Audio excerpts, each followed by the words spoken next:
Put a little bit of the rub, nigga, I gotta be safe. Let's get some sports talk.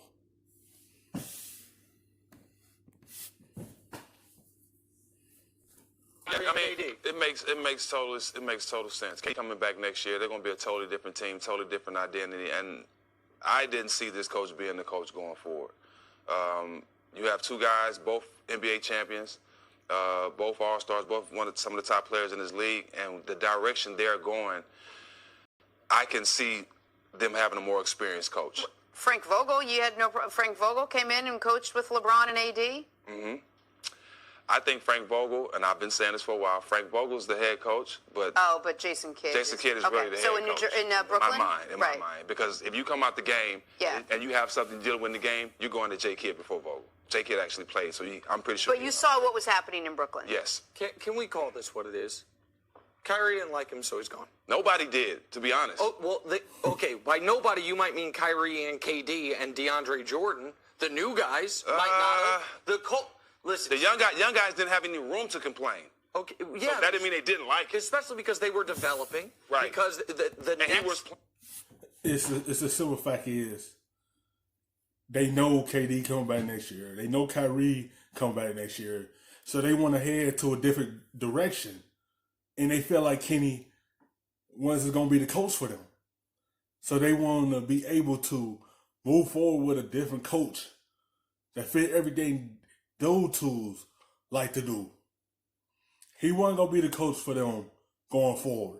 You know, once they run them two in and you know someone was going to be out, and Kenny having to be that person that was going to be out.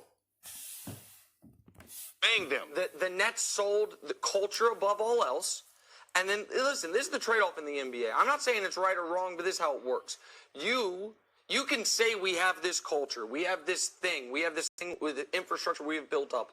Unless you are the Spurs, that goes out the window the moment you bring in guys of Kevin Durant and to a lesser extent Kyrie Irving's caliber, and then your culture is whatever the hell they say it is.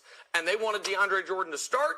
They thought it was a big three. I think they have drastically, in their own minds, overstated where DeAndre is where he is in his career compared to Jared Allen. But whatever, Kenny Atkinson wouldn't bend on it. He's gone, and who started this weekend? DeAndre Jordan. Smart. It's okay, fine. You can say that, but I don't think it's fair that KD is getting lumped in on this. KD hasn't gone through a single practice with Kenny Atkinson. Hadn't done it. It's the simple fact is, that's what they brought in DeAndre Jordan in for, is to be the star center with those two next season. Even though Allen been there before he was, and he's a good, young good center, but they brought Jordan in to be a big three with KD and Kyrie. They brought him in to be a starter, not a bench player. Drill. Hadn't played in a game. Kyrie has. And I think KD is leaning on Kyrie on what he feels on it. Said, nah, this ain't the guy. So, and this idea that, well, he didn't want to be there anymore. He didn't want to be there anymore because he knew he wasn't going to be there anymore. And he didn't have buy-in from the only people that matters. So that's if you're the boss somewhere and you bring in new employees who have more power than you and you know you're getting fired in a few months anyway, then yeah, sure, let me have a few extra months off. Fine. But this is the Nets saying whatever culture we have built doesn't matter anymore, and it's just about these guys. And by the way, that's fine. That has worked in NBA history before, but let's be honest about what it is. Kyrie didn't want him there anymore. He's not there anymore. But can we trust Kyrie? Like, this has happened. Magic Johnson did it. Kenny left Allen in that lineup because he was there before Jordan was.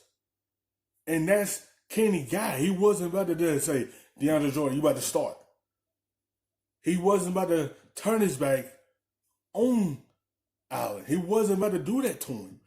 So he kept him in that lineup and let Jordan be his backup center. But since they brought in Kyrie and KD, they brought in Jordan to be a starter with them two starting next year. They brought him here to be a starter. But Kenny seeing it as Allen being here, he knows the system, and I'm going to keep him in the starting lineup. But as soon as they let him go, look who started. Jordan did. Because that's what they bring him in for. Jordan did it to Doug Collins. LeBron did it to David Blatt. Are you putting Kyrie lumping in with those guys? He got fired, and then, Kyrie or something started to trend. And everyone's mad at Kyrie. Culture killer to Kyrie. It's like, no, what about, champion Kyrie?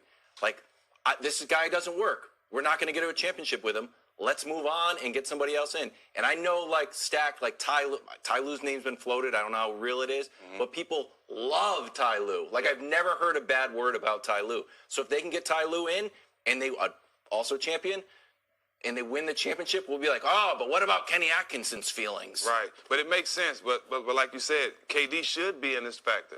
This team ain't going nowhere without KD. Agreed. So his input should be more important just as anybody. Yes, he gonna have fully input on the decision making of this team. It don't matter that he's sitting down and watching.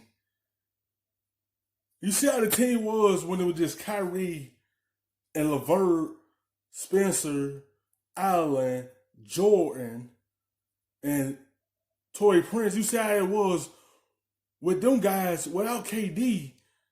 This team need him on that floor.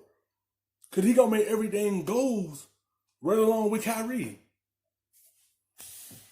Because he's going to be the best player on this team. No, I agree entirely. My point is, I think KD's opinion on this is influenced greatly by Kyrie's, because Kyrie's actually played in the games, been through all of it, while KD's been there but not playing. So yeah, of course, KD. Listen, if KD says, I want Kenny, then Kenny's there.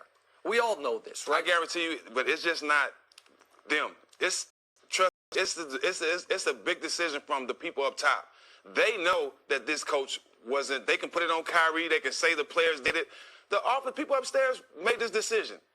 Because Kyrie and KD didn't say you're fired. The people upstairs made the decision because they know going forward, his personality, he's not the guy for this team. Okay. If you want to win, you got to make a decision. Listen, and I think Ty Lue's excellent. And I think Ty Lue would be a great hire for them. And I'm not saying this is the wrong thing. But with respect, Kyrie ain't Magic. He ain't LeBron. Come on. The idea that Kyrie Irving has I don't want to say earned the right. Can I say you know, once the rest of the guys from last year's team from Brooklyn left, when D'Angelo Russell left, the culture was going to change because KD and Kyrie coming in. So it was going to be a different move for them. It was going to be a different culture approach with this team with two different players coming in. That culture last year was different. This is a different type of team. Now they got new people coming in. They want to head to another different direction, so they may well say, we just going to move on for Kenny and move to a different direction. You know, once that little culture left, everything was going to be changed in Brooklyn. He's definitely earned the right. Is it possible? LeBron don't have a championship if it wasn't for Kyrie. And Kyrie's only even been on a team that won anything next to LeBron. Every other spot, it's been coach gone, and we're not any good. That's the fact of the matter. And so they are buying into a KD Kyrie-led culture. Okay. You should. Fine, but let's be honest about what it is. Thanks for watching. Subscribe here to get the latest from the show. The best, stuffing them shits in the safe. Got me a spot out the way. Nigga just trying to be safe.